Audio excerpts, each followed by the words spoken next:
seems like there's a little more experience with this group. Yeah, exactly, and that's exactly right.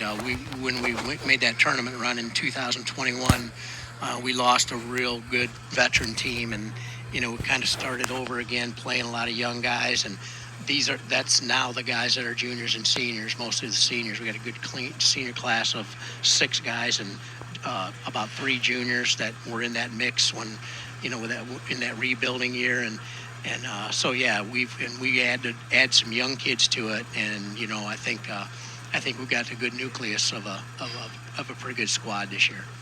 How tough will it be to replace 2 of the best players in the area from last year? A.J. Gerber, Riley Kearns, both kids had outstanding seasons. How tough will it be to replace those guys? Yeah, I mean, you always lose seniors every year, and it's always it's something that's just a given. You have to replace good players, and guys have to step up. And yeah, we lost 2 good ones last year. I think Riley's playing at Wittenberg now, and AJ's is golfing at Bluffton. So both quality kids, and brought a lot to our program. So yeah, then we're going to definitely miss those guys. You have 10 returning letter winners from your team this season. Out of those letter winners, who do you think is going to be the leader for the Sailors this year? I think, we have 6 seniors. I think, Cody Schwark is one of the returning players that probably both or all 3 phases of the game. He'll be our shortstop. He can catch. He'll be our number 1 pitcher. He'll be one of our top hitters. I think, he's one of those guys that, one of those guys we're definitely counting on to have a good year. But all those seniors, Cohen Mooney at first base, Cole Eschenauer at second, Will Matheson in the mix at third. We're short, and Logan Peterson in center field. Oliver Roy will be our number 2 pitcher or 3 pitcher, and he'll be in the outfield. And those are our seniors. Those are our 6 seniors. I don't think I forgot anybody. Evan Coons is back. He's a 2-year letterman as a junior. He'll be our cleanup hitter, left fielder, taking that spot. Like I said, we got some good young kids to fill in the other 3 spots and fill in our pitching staff. So I think, that we got some guys that can play a big role in that respect. So I think we got a good mix of kids, a lot of leadership. Those seniors and juniors are lights out as far as leaders. So I'm really happy with that, and so that's hopefully we can put it all together.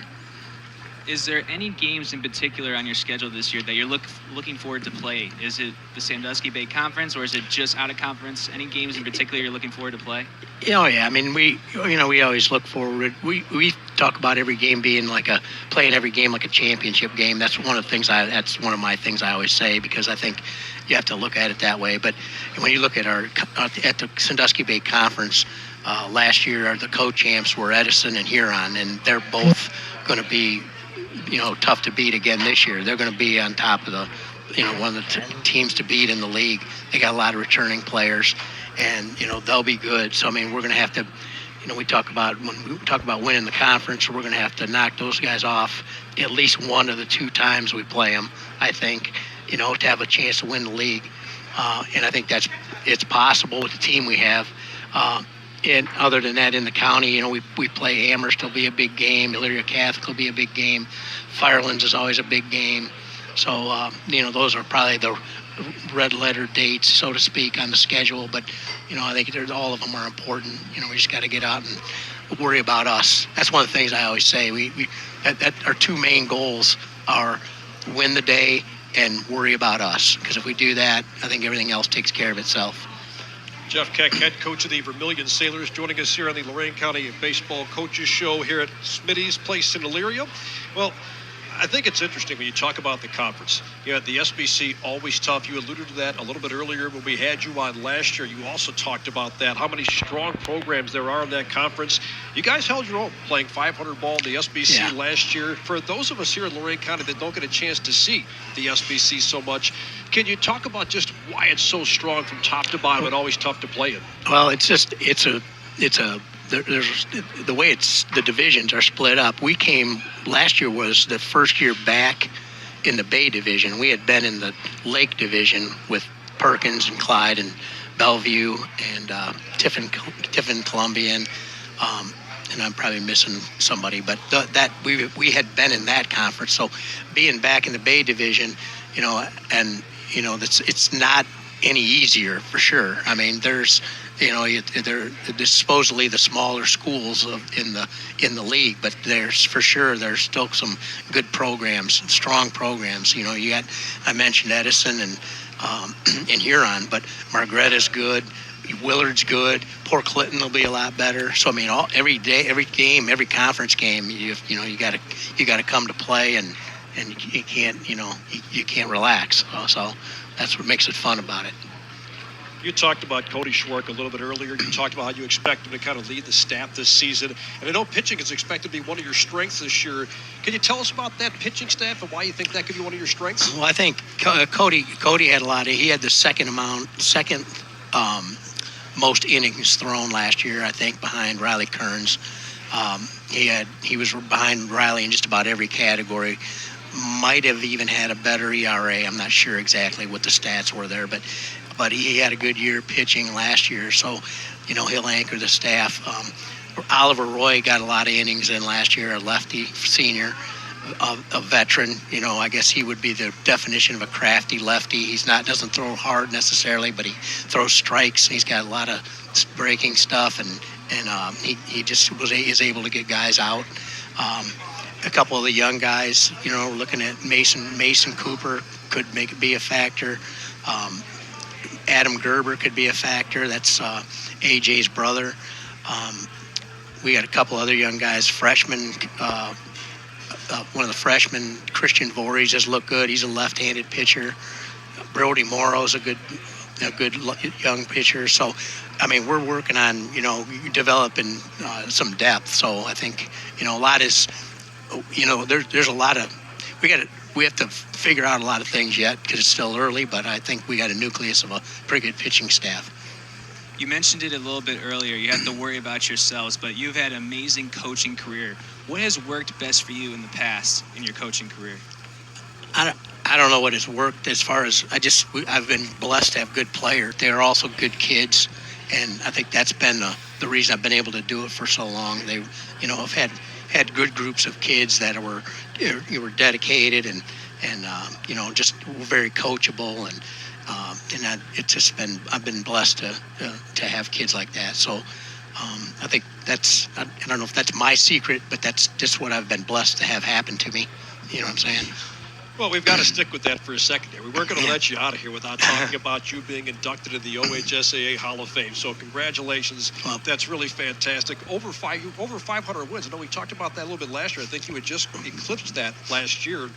And it's got to mean the world to you because you talked about not only you, but all the kids who have come through your system and gone on to be successful, not just in baseball, but in life. Yeah, and that's the thing that I'm most proud of. I mean, it's everything, that all that stuff is nice, but me being able to just make a positive impact on kids, that's what I've always, I pray to God I do that every day to make a positive impact on kids, and that's really what it's all about. And that's what means the most to me. So I've been able to do that, I think, and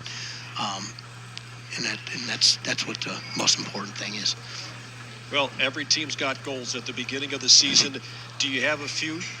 Yeah, like I said, I think I always say it's on our board in the locker room. Number one is to win the day, whether it be a practice day or a game day or a scrimmage day or no matter what it is, just win the day. And the second one is take care of us.